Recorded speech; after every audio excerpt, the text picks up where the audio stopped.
السلام عليكم ورحمة الله وبركاته. إلا لله وإنا إليه راجعون. marka ugu horeysa dadkii waxaan si weyn u tacsiideynayaa dhammaan dadkii ku geeriyooday magaalada Boorama qalaalasii ka dhacay. Waxa kaloon ilaahay uga baryayaa intii dhaawac ahaydna inuu ilaahay u boogadhayo. sabir iyo iimaanna Allah inaga siiyo intii geeriyootay. waxaan halkan maanta ku wada joognaa aniga madaxweyne muuse iyo rag kale oo ganacsatay iyo culamo ah oo halkan isugu yimid arrintaa dhacdayna sidii loo furdaamin lahaa taladeedii ku jirnay. waxaan taladaasi xidhiir la samaynay ilaa madaxweynihii waxaanan ka codsannay in hawshaa la joojiyo inta taladeeda dib loo galayo loona daweynayo wixii meesha ka dhacay. wuuna nala qaatay isaguna uu hadlay. waxaan soo jeedinayaa ree awdal dhallinyarada inaad joojisaan rabshadaha meesha ka socda oo maaragtaanay aad rabashka iyo dhacdooyinka dhacaya wax dambina inayna dhicin aad maqashaan waxgaradka odayaashiina iyo ergooyinka idiin yimaada. waxaa kaloo la hadalay gandihii waxaa la hadalay qoladii ogaaska la joogtay iyakana aan u sheegnay in arrintaa la joojiyo. waxayna noqonaysaa arrintaa dhiigga iyo dhibaatada marka la xallilo in dadka walaalaha la walaaleeyo dhibaatadana meesha laga saaro.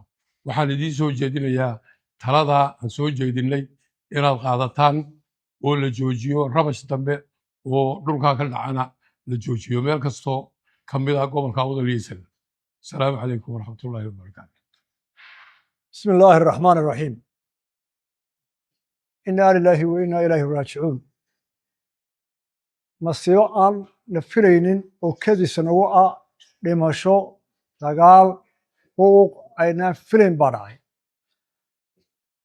noloshuna wax dhibaato socoto weeyo ilaahay baa quraankiisa ku sheegay bini'aadamka in dhib loo abuuray mar walba uu xaliyo.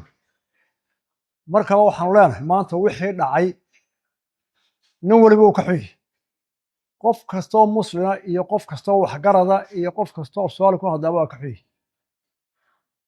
maanta waxaan oran ka tacsiyadeynaynaa oo tacsiyad tiraanyal u diraynaa qaranka ehelkii gobolka iyo dadkii ay ka dhinteen ama ay ka dhaawacmeen wixii halkaa dadkii wax ku noqon.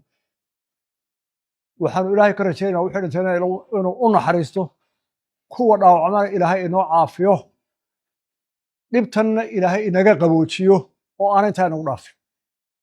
markii laysu yimid waxaanu ay nala noqotay in marka u horeysa sida mushkiladuba loo xalliyo si xabadda loo joojiyo horta in la waaniyo ama lagu duulo xagga dowladda oo la dowladda wax walba qaado dhulka dhig wax walba wax maqal.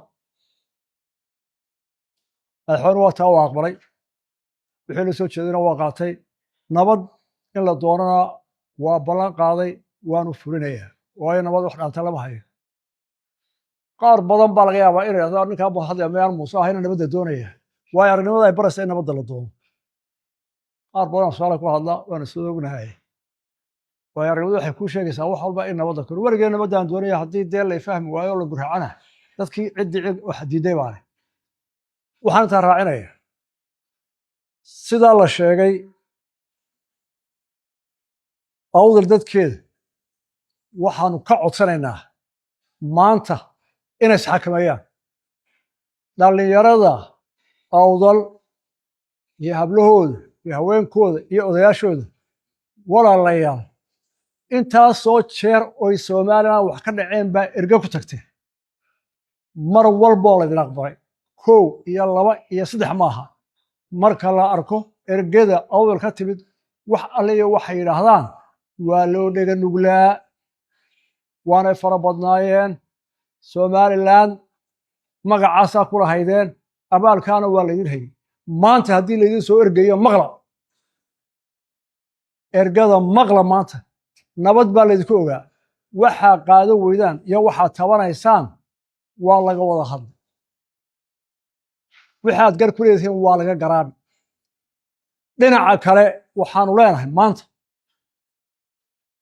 dil baa dhacay dhimashaa taalla mayd baa yaalla waa carruurtiinnii abti iyo inaabtigaa iyo walaalkaa way wax dhintay maanta inooma joogto inaynu ka hadalno xaflad iyo waxaynu hadal qaadoo kale dhulkaa la dhigaya taha ka bacdi waxaa la gelayaa ergo la xulo la miisaamo arrintan inay xalli karto waxaa labada dhinac isku hayaan dadweynaha waxaan u sheegayaa maanta ma joogto xafladdii xeerka masiibo ka weyn baa timid taasaa la xalilaya taasaynu xalilaynaa oo loo soo wada jeedaa dhallinyarada cadhada iyo xanuunka war waanu isla qaybsanaynaa weligeed ba u dhici jirtay waxaanu codsanaynaa inaad isxakamaysaan sidii aad u ergen jirteen baa maanta ummadoo dhan idinku ergeynaysaa inaad ergadana qaadataan waalidka inaad ixtiraamtaan